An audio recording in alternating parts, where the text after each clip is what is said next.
amis téléspectateurs, amis et auditeurs, nous sommes dans ce studio pour parler avec des amis, notamment Madame Maître Marceline Moussoissoa, qui est coordinatrice du collectif de femmes avocates pour les droits humains, et également avec Madame Josiane Mouleka, qui elle est membre du Conseil provincial de la femme. Nous allons parler de quoi? Tout tourne autour de l'atelier organisé dernièrement, organisé par l'ECOFAP DH, autour du thème la prévention des violences sexuelles et violences basées sur les genres, promotion des droits de la femme et vulgarisation de la résolution 1325 et les innovations de nouveaux codes de la famille dans la ville de Mbujimaï, les territoires et la ville de Mbujimaï et les territoires de Tchilingui et Miabi. Maître Marceline Moussoissoa, bonjour. Bonjour. Vous êtes coordinatrice de COFAP DH. Vous avez organisé cette formation sur la prévention des violences basées sur les genres et violences basées faites à la femme, violences sexuelles. Pourquoi avoir organisé cet atelier en ce moment? Oui, l'opportunité d'organiser cet atelier, déjà il faut souligner que c'est un atelier qui a été organisé avec l'appui du Haut Commissariat des Nations Unies aux droits de l'homme, à l'intention des leaders communautaires, des acteurs de la société civile et aussi des autorités politico-administratives. C'est un projet qui va s'étendre sur la ville de Mbujimaï et les provinces de Miabi et Tchilingui. Alors, pour ce qui est de l'opportunité par rapport à l'organisation de cette activité, il va de soi que ce n'est un secret pour personne que dans la province du Kasaï oriental en général et dans les trois entités cibles, bien ciblées par notre projet, en l'occurrence la ville de Mbujimaï et les territoires de Tchilingui et Miabi, continuent à être en proie aux violences basées sur le genre, qui sont un concept général vécu au quotidien par les femmes de nos milieux, et particulièrement des violences basées sur le genre. Et aussi, on constate également que la place de la femme dans les instances de prise de décision n'est pas, on va dire, la femme n'est pas suffisamment représentée et il s'avère nécessaire à chaque instant, du moment que, en tout cas, le phénomène restera d'actualité, il faudrait que nous puissions à chaque fois revenir pour nous interpeller les uns les autres, à prendre conscience qu'il est grand temps que les droits de la femme puissent être finalement amorcés, respectés, puisqu'ils sont déjà garantis par tout un arsenal juridique, tant au plan national que international. Non, il ne suffit pas de les consacrer par écrit, mais encore faut-il que les droits de la femme deviennent une réalité dans le vécu quotidien de cette dernière, mais aussi que les violences basées sur le genre et en particulier les violences sexuelles puissent être bannies de nos sociétés pour pouvoir finalement espérer un développement concret de la femme et par ricochet de tous les membres de la société. Oui, mais maître, vous avez parlé de concepts que je voudrais qu'on puisse d'abord fixer. Vous parlez des violences sexuelles et des violences basées sur les genres. Quelle différence fait-on entre les violences sexuelles et les violences basées sur les genres? Oui, il convient de souligner que les violences sexuelles sont, on va dire, une composante ou un volet de ce que l'on appelle de façon générale les violences basées sur le genre. Les violences basées sur le genre, ce sont des violences qui sont infligées à une catégorie de personnes dans une société de par leur genre. Ça peut être des violences qui sont infligées à une catégorie essentiellement composé de vieillards, qui peut être essentiellement composé de femmes, qui peut être essentiellement composé d'hommes aussi. Hein. Faut pas oublier que les hommes aussi peuvent faire l'objet de violences basées sur le genre. Et elles sont également de plusieurs ordres. Les violences basées sur le genre peuvent être d'ordre économique, d'ordre social, d'ordre juridique, politique, et j'en passe. Mais les violences sexuelles sont également une forme de violence basée sur le genre. Et dans nos milieux, les statistiques révèlent que la femme est plus victime et plus on va dire touchée par ce phénomène violence basée sur le genre, d'où la nécessité aujourd'hui de pouvoir poser des actes, de mener des actions, des activités en faveur justement de la lutte contre ces violences-là, pour que la femme puisse évoluer finalement et contribuer à juste titre au développement de sa communauté. Oui, au cours de cette formation que vous avez organisée, il y a eu des exposés qui ont été faits, notamment l'exposé sur la résolution 1325, la résolution des Nations Unies 1325, exposé qui était fait par Madame Josiane Mouleka, à qui j'ai dit d'abord bonjour. Bonjour. Madame, vous êtes membre du Conseil provincial de la femme, vous avez exposé sur la résolution 1325. Qu'est-ce qu'est d'abord la résolution 1325? Oui, merci Monsieur Jean-Claude. La résolution 1325, c'est un acte solennel du Conseil de sécurité des Nations Unies qui a parlé des droits de la femme, de la paix et de la sécurité. Donc c'est pratiquement une loi internationale, parce que quand le Conseil de sécurité des Nations Unies prend un acte pareil, cela suppose que tous les membres, les États membres des Nations Unies, sont obligés de la mettre en pratique. Donc, c'est déjà une loi internationale. C'est vraiment une résolution historique pour nous les femmes. C'est une résolution qui parle surtout des droits de la femme, du genre, en rapport avec les conflits armés. C'est pourquoi nous, la RDC, membre des Nations Unies, et à l'Est, cela constitue le théâtre vraiment de la guerre, qui prend presque plusieurs années et qui fait beaucoup de victimes. C'est comme ça, nous disons, c'est un acte solennel. Et chez nous ici, nous avons ratifié à la 1325. Oui, mais quelle est la teneur de cette résolution 1325? Parce qu'on a dit qu'il y a plusieurs arsenals juridiques qui ont été pris dans le cadre de la défense et la promotion des droits de la femme. Mais aujourd'hui, est-ce que c'était nécessaire que l'on puisse encore prendre une autre résolution, 1325, pour parler des droits de la femme? Non, il y a plusieurs instruments juridiques, notamment la Convention sur l'élimination de toutes les formes de discrimination à l'égard de la femme. Nous avons encore la Charte africaine des droits de l'homme, en rapport avec les droits des femmes, le protocole de Maputo de 2003. Nous avons la Convention sur les droits politiques des femmes. Il y a une convention par rapport aux femmes engagées en politique. Il y a plusieurs instruments juridiques.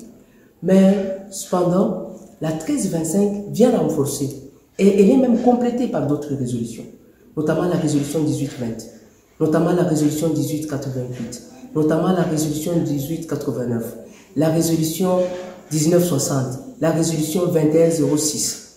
Ce sont des résolutions. Même après la 1325, il y a une autre résolution qu'on a prise en 2015, la résolution 2242, qui vient renforcer la 1325.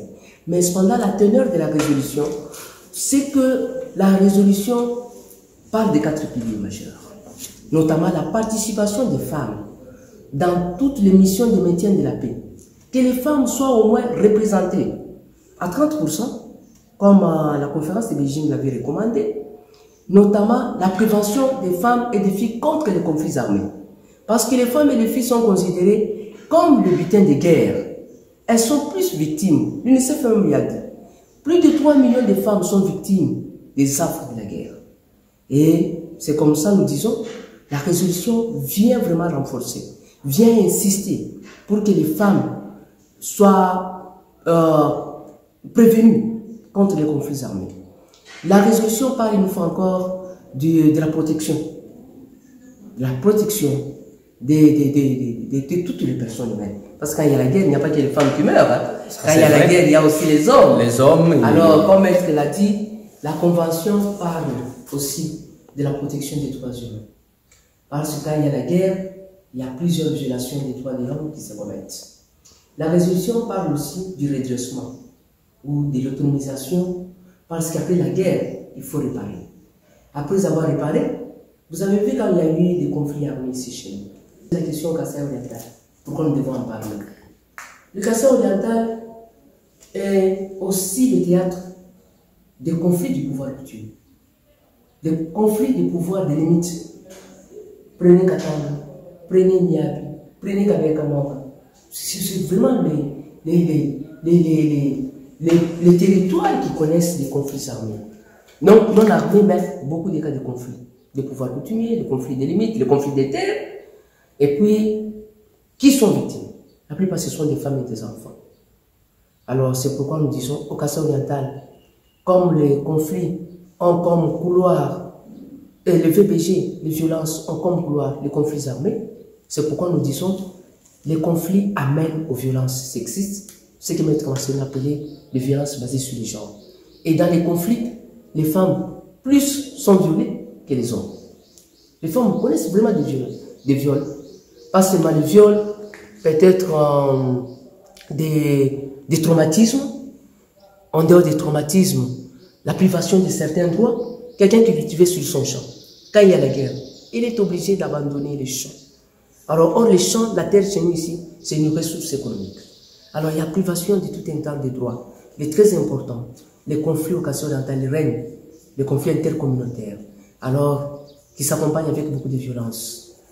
Et ces violences-là, nous avons obligé, après la guerre, qu'on puisse redresser, qu'on puisse parler de l'autonomisation des femmes, qu'on puisse parler du plan de la reconstruction d'une communauté. C'est pourquoi il est très important qu'on puisse parler de la résolution 1325. Oui, mais quelle est la spécificité de cette résolution? Vous avez parlé des 4 piliers, ouais, c'est vrai. Mais est-ce que dans les autres instruments juridiques qui étaient déjà présentés, est-ce qu'il n'y avait pas, ces 4 piliers n'étaient pas pris en compte? Les 4 piliers étaient pris en compte. Mais les principales dispositions de la 1325, oui, elles sont 17. Oui. Que nous avons sectionnées en 5. Notamment, le paragraphe 1 jusqu'à 4 parle de l'augmenter la participation et la représentation des femmes à tous les niveaux de prise de décision. Ou dans les institutions où on traite des questions de la paix, des questions de négociation, des questions de règlement des conflits.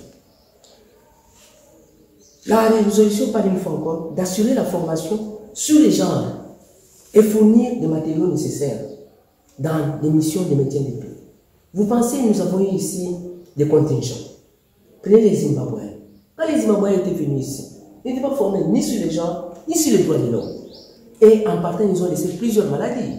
Moi, je pense que la résolution 1325 est très importante pour que, quand nous avons des missions de maintien de la paix, même la population qui nous suit puisse faire la participation et le suivi citoyen. La résolution 1325 parle aussi d'assurer la protection des droits humains, notamment des femmes. En particulier, la protection face à la violence sexuelle et sexiste. Et les droits à la réparation. Moi, je pense que la résolution reconnaît aussi les différences entre les hommes et les femmes dans la matière de redressement. S'il faut reconstruire un village, on doit tenir compte des besoins des femmes et des besoins des hommes. La résolution parle aussi de la volonté du secrétariat général des Nations Unies à pouvoir forcer les États membres signataires à faire quoi? À faire, lors du recrutement des hommes en uniforme, même des femmes en uniforme, tenir compte aussi. Parce que nous avons la police ici chez nous.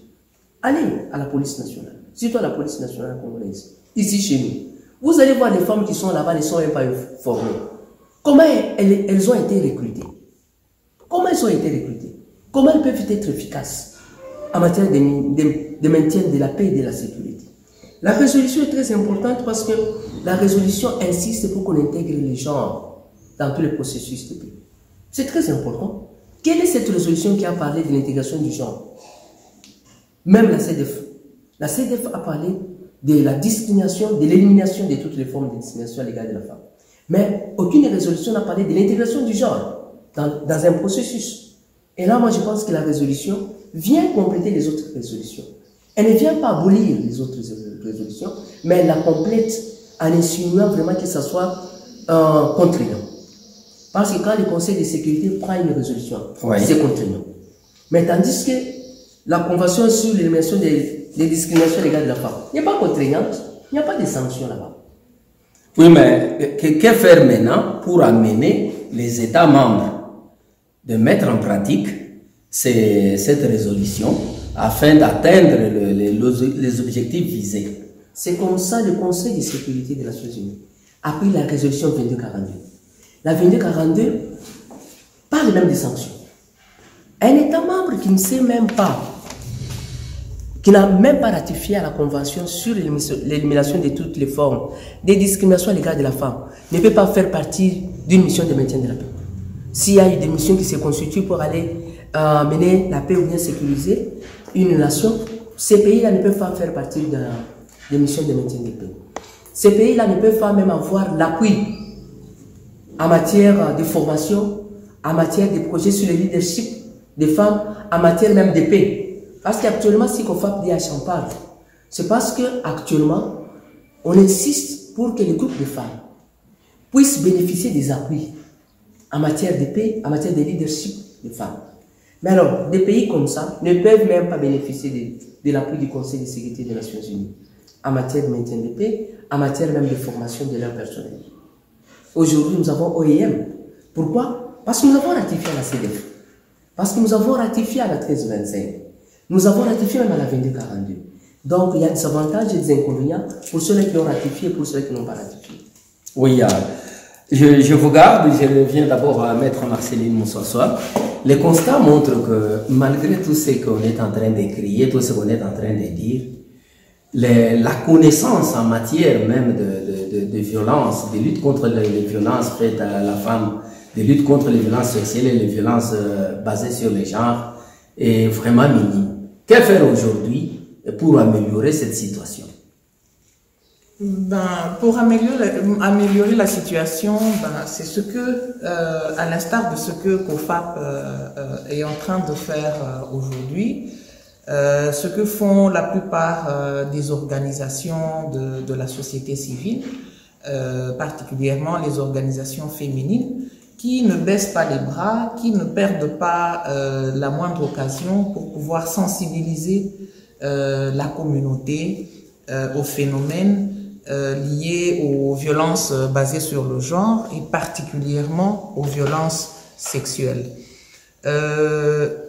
Je crois que dans notre mot de circonstance, le jour de notre activité, voilà, nous avons voulu signaler, en fait, souligner que, à notre sens, cette activité n'était pas de trop, comme d'aucuns pourraient peut-être le penser, et se dire, bon voilà, on a organisé autant d'activités en rapport avec les violences basées sur le genre, les violences sexuelles, mais on n'en ressent pas les retombées. Pourquoi continuer à en parler? Nous, on va se dire, des retombées, il y en a.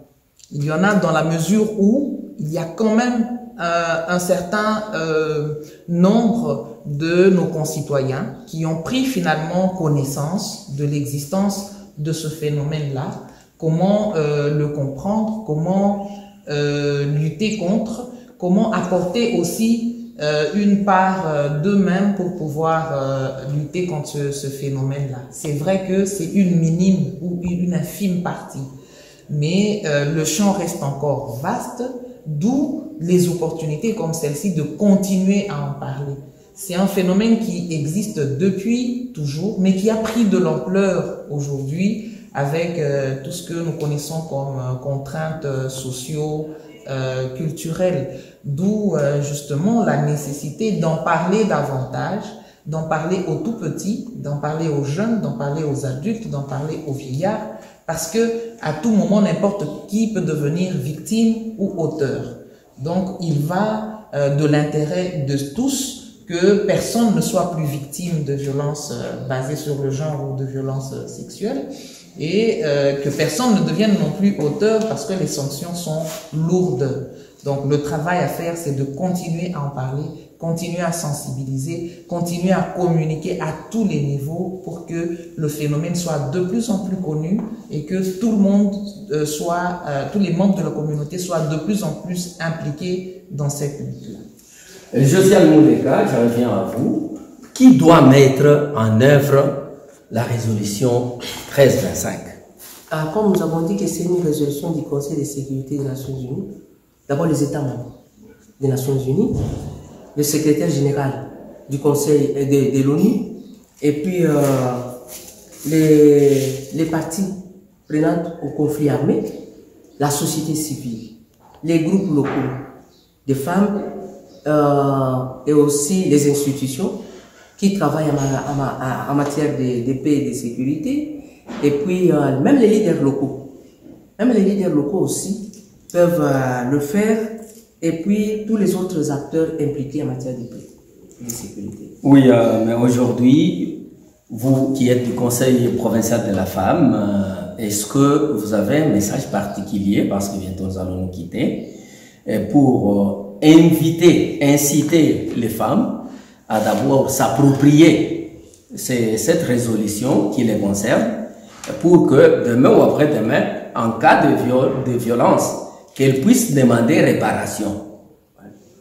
Oui, j'ai un message. Je lance un appel pathétique à toutes les femmes, même jeunes filles, de s'approprier la résolution 1325 comme une arme. Une arme, pas une arme lourde, une arme légère, parce que l'information, ça sauve. Quand vous n'êtes pas informé, vous ne saurez pas même vous défendre. Parce que mon peuple périt faute de connaissances. Comme nous en parlons, c'est une résolution historique qui date depuis le 31 octobre 2000. Mais cette résolution est peu connue. Elle est peu connue. Et par les femmes, et par même les parties prenantes au conflit, et par même les autorités locales, et par même les membres des missions de maintien de paix. Les contingents, il y a des contingents qui ignorent ça. Alors je pense à tous les niveaux, nous devons sensibiliser. Surtout les femmes, les femmes doivent s'approprier cette résolution. La loi est là, mais si on s'approprie, comment est-ce qu'elles vont défendre leurs droits? Mais quels sont les mécanismes qui sont prévus pour la réparation? Les mécanismes qui sont prévus pour la réparation, ici chez nous, on n'a pas un tribunal, comme le tribunal d'Arusha, par rapport à tous ces conflits armés. Nous pensons, comme le gouvernement congolais vient de mettre en place le plan d'action 1325, nous y avons participé comme province du Kasaï oriental. Nous avons même un comité de suivi au Kasaï oriental qui comprend 16 membres, dont 8 membres permanents et 8 membres non permanents. Nos sociétés civiles, nous sommes parmi les membres non permanents. Ce que nous pouvons faire, c'est peut-être faire des plaidoyers, faire la vulgarisation, même en langue locale, pour que les femmes s'en approprient. Alors, que les femmes s'approprient cette résolution. Si elles ont besoin d'un accompagnement, si elles ont besoin d'une vulgarisation, d'une explication, nous sommes là, comme leur coach. Parce que le Conseil provincial de la femme, c'est vraiment le cadre de concertation, c'est le cadre d'échange pour les femmes. Elles peuvent venir au Conseil, demander un accompagnement, et nous pouvons le faire. Mais qu'elles s'approprient le 1325. Nous l'avons même traduit en Tchouba. 1325 et 2242. Il y en a même en Tchouba. C'est à ceux-là qui ne la connaissent pas de solliciter notre Afrique. Oui, maître, nous sommes arrivés pratiquement à la fin. Le sujet est vraiment intéressant, mais il est également très vaste. Nous sommes contraints par les temps de pouvoir nous guider. Un message peut-être pour les auditeurs, pour les amis qui vous ont suivis. Oui, comme vous l'avez dit, le message est vraiment très vaste et aussi intarissable, parce que le phénomène, du moment qu'il perdure encore dans nos sociétés, nous serons appelés toujours à en parler, nous serons appelés à vulgariser les lois irrelatives et aussi sensibiliser tous les membres de la communauté à s'impliquer pour que ensemble nous puissions lutter contre ce phénomène-là. Les violences basées sur le genre, elles touchent tout le monde, comme je le disais, d'où l'implication en fait de tous les membres de la société. Ce n'est pas à la femme seule de lutter contre ce phénomène-là, contre cette réalité, mais c'est à tous les membres de la communauté. Et puis, je voudrais encourager les femmes et aussi tous les hommes à continuer à croire en une société exempte de violences basées sur le genre, où la femme sera, les droits de la femme seront mieux pris en compte et où la femme sera aussi au centre du développement de sa communauté pour son plein épanouissement et aussi pour celui de sa famille et de la société tout entière. Voilà, maître, c'est bien dit. Nous disons merci aux auditeurs, aux téléspectateurs, à tous les amis. Les problèmes de violence sexuelle, de violence basée sur les genres, c'est un problème de société. C'est un problème qui concerne tout le monde. Il faut d'abord connaître la connaissance même de ces violences. Ensuite, il faut la sensibilisation et la participation de tout le monde. Tout le plaisir a été pour nous. Nous disons merci à maître Marceline Moussoissois, coordinatrice de COFAP-DH. Nous disons merci à madame Josiane Mouleka, qui elle est membre du Conseil provincial de la femme. Merci à Placide Toumba, qui a participé à la réalisation de cette émission. Moi, c'est Jean-Claude Kazadi. Je vous dis merci.